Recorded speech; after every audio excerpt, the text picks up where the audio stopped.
అయ్యా, పోనీ నేను నిద్ర లేపనా? మీరు వచ్చింది తెలియక పడుకోనే ఉన్నారు. చంటి బిడ్డలా నిద్రపోతున్నాడు.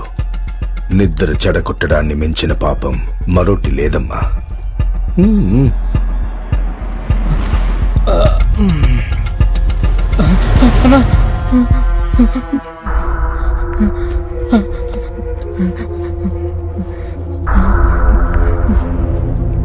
అన్నా, కబురు పెట్టుంటే నేనే వచ్చి ఉండేవాడిని కదన్నా.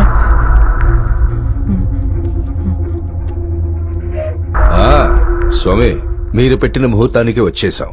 కానీ తమ్ముడు మంచి నిద్దట్లో ఉన్నాడు, అందుకే కొంచెం లేట్ అయింది. ఇప్పుడు ఎవడే ఉన్నారమ్మా? తమ్ముడు బెడ్రూమ్ లోనే. బెడ్రూమ్ దక్షిణంలో ఉంటే నమ్మక సాధకం.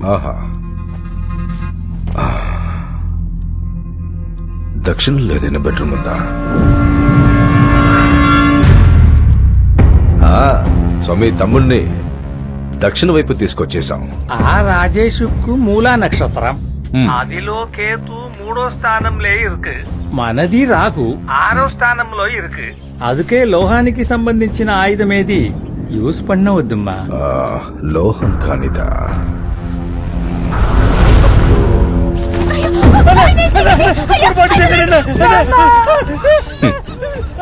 తెలియక చేసే పనంటూ ఈ ప్రపంచంలో ఏదీ లేదు. అన్నీ మనం తెలిసే చేస్తాం. మనం చేసే తప్పుల్లో క్షమించరాని తప్పు నమ్మక ద్రోహం. దానికి ఏ దేశంలోనూ శిక్షణదే లేదు. ఎందుకో చెప్పనా? మనకి నమ్మక ద్రోహం చేసిన వాళ్ళని మనమే శిక్షించాలి. అందులో ఉన్న సంతోషమే వేరు.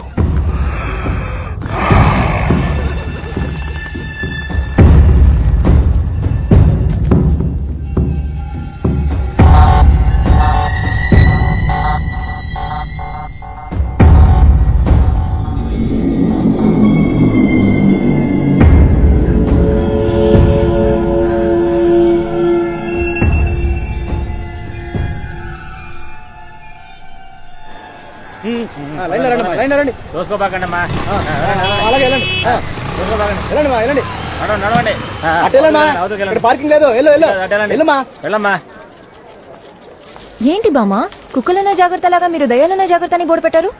ఎవరెవరింట్లో ఏమున్నాయో వాటి గురించే కదమ్మా బోర్డు పెడతారు. ఏంటి బామ్మ కథలు చెప్తున్నారు? కథలు కాదమ్మా, చరిత్రే ఉంది. ఆ కాలంలో నా మొగుడు వీధిలోకొచ్చి నడిచి వస్తున్నాడంటే భూతాలు దయ్యాలు పారిపోయేవి. ఒకసారి ఈయన మీదకే 2 చిన్న దయ్యాలను ఉసిగొల్పారు. చిన్న దయ్యాలకు చిన్న కథ చెప్పి జట్టి వేసి వాకిట్లో కట్టి పడేశారు. ఆ రోజు నుంచి ఆ చిన్న దయ్యాలు ఇంటిని విశ్వాసంగా కాపలాగాస్తున్నాయి. వెళ్ళమ్మా వెళ్ళు, వాటిని డిస్టర్బ్ చేయకుండా వెళ్ళమ్మా. ఎవరిని బామ్మ? నిన్నేమీ చెయ్యవులే, భయపడకుండా వెళ్ళమ్మా.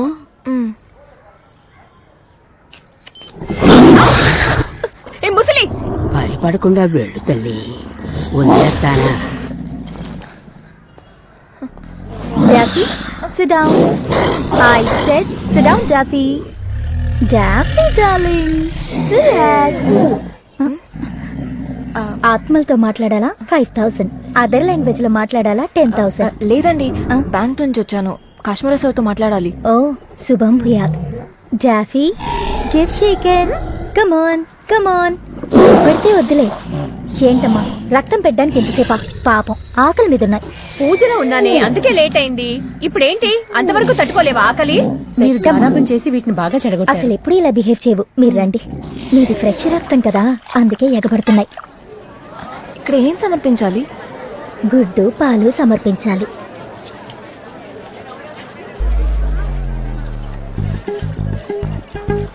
హుండీ మీద పడిపోకండి అందరూ, మెల్లగా రండి. పాలు పొయ్యగా పొయ్యగా ఆత్మలు ఆశీర్వదించి అష్టైశ్వర్యాలు పొంగి పొర్లుతాయమ్మా.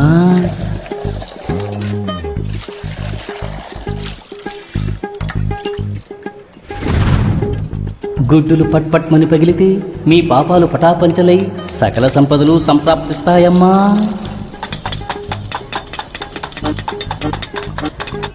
నాకు ఏ మతమైనా సమ్మతమేనమ్మా, అంతా నేనే, అన్నిటా నేనే. ఆశీర్వచనాలకు అడ్వాన్స్ కట్టిన వాళ్ళంతా అప్రమత్తంగా ఉండండి. ఆత్మల ఆజ్ఞ వచ్చిన వెంటనే ఆలస్యం చెయ్యకుండా పిలుస్తాను. హుండీని తాకి దండం పెడితే సరిపోదమ్మా, మనసు పెట్టమ్మా. నీ కంటికది ఒట్టి హుండీలా కనిపించొచ్చు, కానీ నా కంటికది పేదల పెన్నిదమ్మా. మనసుతో చూడమ్మా, నువ్వు వేసే ప్రతి నోటు ఆహార స్త్రీగా మారి పేదల ఆకలి తీరుస్తుందమ్మా. కనీసం 2 పిల్లల కడుపు నిండేలా వెయ్యమ్మా. శ్రీమంతుళ్ళ దత్తత తీసుకోమని చెప్పుండాల్సిందే. చల్లగా ఉండమ్మా, తర్వాత రండి. Excuse me please. తోసుకు రాకూడదమ్మా, వరుసలో రావాలి కదా. తెల్ల పిల్ల నిలబడింది కదా. బ్యాంక్ నుంచి వచ్చాను. బ్యాంకు నుంచా? అయితే నువ్వు ముందు రామ్మా. నువ్వు పోమ్మా. డబ్బు తీసుకొచ్చావా అమ్మా? లేదండి, ఇప్పుడే కాశ్మీరా సార్ అకౌంట్ ఓపెన్ చేశారు. అకౌంట్లో డబ్బు ఉంది కదమ్మా. లేదండి, passbook, ATM card, cheque book అన్ని తీసుకొచ్చాను. మరైతే చెక్ బుక్ పెట్టుకుని డబ్బు ఇవ్వచ్చుగా. కుదరదండి, అన్ని కాశ్మీరా సార్కే ఇవ్వాలి. ఏంటమ్మా దేనికి సింకకుండా మాట్లాడుతున్నావు? నిన్ను నమ్మి తెల్ల పిల్లని కూడా పంపించేశానే. ఎక్కడా పిల్ల? సార్, నా థీసిస్ గురించి జీససా? అంటే నువ్వు క్రిస్టియన్ అమ్మా? ఆ మేరీ మాత కృప నీకు ఎప్పుడు ఉంటుందమ్మా. జీసస్ కాదు సార్, థీసిస్. థీసిస్ అంటే రీసెర్చ్. ఈ దయ్యాలు, ఆత్మలు, పిశాచుల గురించి నేను రీసెర్చ్ చేస్తున్నాను సార్. కానీ దీనికి సంబంధించి నేను మీట్ అయిన ప్రతి ఒక్కళ్ళు పక్కా ఫ్రాడ్ సార్. దేవుడి దయ్యం అని వాళ్ళ పేరు చెప్పి బిజినెస్ చేసి 420 గాడు సార్. వీళ్ళందరినీ చెప్పు. సారీ సార్, నన్ను మీరేం తప్పుగా అనుకోకండి. నేను కలిసిన వాళ్ళందరూ అలాంటి వాళ్లే. ఇంక థీసిస్ డ్రాప్ చేద్దామని డిసైడ్ అయినప్పుడే కాశ్మీరా సార్ని టీవీలో చూశాను. ఎలాగైనా ఆయన దగ్గరే చేరాలని ఫిక్స్ అయిపోయాను. కాకి ఈ రోజు ముద్ద పెట్టలేదమ్మా? నాన్న పెట్టడం మర్చిపోయాను. చూసావా, తాతగారు అలిగారు. వెళ్ళి తాతగారికి అన్నం పెట్టు. ఇందాకేదో చెబుతున్నావు. నేను మిమ్మల్ని అస్సలు డిస్టర్బ్ చేయనండి. నేనేం చేసినా సైలెంట్ గా చేస్తాను. నేను సైడ్ లో నుంచొని మీరు చేసే అద్భుతాలని కెమెరాలో క్యాప్చర్ చేస్తాను. కెమెరాలో క్యాప్చర్ చేస్తావా? షూట్ చేసి టీవీ ఛానల్స్ లో షో వేస్తావా? ఎప్పుడైతే గుళ్ళోకి కెమెరాలు, ఎలక్ట్రిక్ డ్రమ్ములు వచ్చాయో అప్పుడే దేవుళ్ళందరూ స్ట్రైక్ చేసి వాకింగ్కి వెళ్ళిపోయారు తెలుసా అమ్మా. అటువంటి దారుణాలన్నీ మా ఆలయంలో జరగడానికి నేను ఒప్పుకోను. నువ్వు బయలుదేరు. పోనీ కెమెరా వదిలేండి సార్. నా థీసిస్ కి హెల్ప్ చేస్తే అనాథ పిల్లలకి 2 లక్షలు డొనేషన్ ఇస్తాను సార్. ఏమిటమ్మా నువ్వు పసిపిల్లల పేరు చెప్పి ఈ కఠినాత్ముని కరుణామయుణ్ణి చేసేసావు. ముందు అడ్వాన్స్ డబ్బులు ఇచ్చుకోమ్మా. లేదండి, కాశ్మీరా సార్ దగ్గర చేరిన తర్వాతే. రా క్యాష్.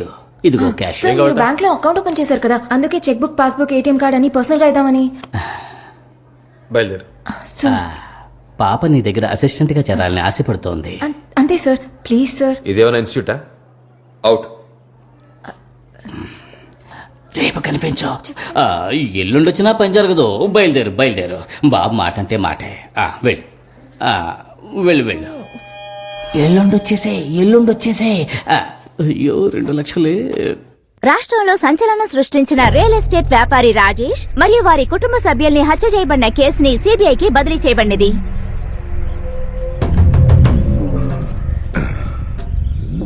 ఆ రాజేష్ కేసు సిబిఐ చేతుల్లోకి వెళ్ళిపోయింది. అయితే ఎన్నమ్మా, ఈ తిరిమేని ఉండేంత వరకు ధనకోటికి ఏమీ కాదు. ఈ ఎఫ్బిఐ, సిబిఐ ఎల్లాం ఉంగ రాజకీయ పయనంలో చిన్న స్పీడ్ బ్రేకర్ మాదిరి. రాహు 3వ స్థానం నుంచి చంద్రుణ్ణి పాకరదాలే చిన్న గ్రహణం మాదిరి. చిన్న చిన్న ఆటంకాలు వస్తూనే ఉంటాయి. పిన్నే నిప్పులో కాలిపోనాലും భస్మం నుంచి బయటికి వచ్చే ఫీనిక్స్ పక్షి లాంటి వారు మీరు. ధైర్యంగా పోయిட்டு రండి. వస్తాను స్వామి. సిగ్మండ్ ఫ్రైడ్ సిద్ధాంతాలను, సిద్ధుల సంసిద్ధతను కలిపి మా అన్నయ్య కాశ్మీరా కనిపెట్టిన సరికొత్త. అమ్మా కాశ్మీరాన్ని కన్సల్ట్ చేశాను, కన్విన్స్ కాలేదు. సార్, అకౌంట్ నంబర్ చెప్తే నేను క్యాష్ డిపాజిట్ చేస్తా. ఆత్మల ఆశీర్వాదం నీకు అమోఘంగా ఉందమ్మా. రేపు 4 గంటలకి రా, నీ పరిశోధన ప్రాబ్లం ని పరిష్కరించమంటాను. సరే సార్. అమ్మా అమల, చెప్పండి నాన్న. నువ్వు ఆ నెంబర్ ఏదో చెప్తే తను డబ్బులు ఇస్తుందట. ఆ పని కానీమ్మా. 501005965721 IFSC 0024 వేసే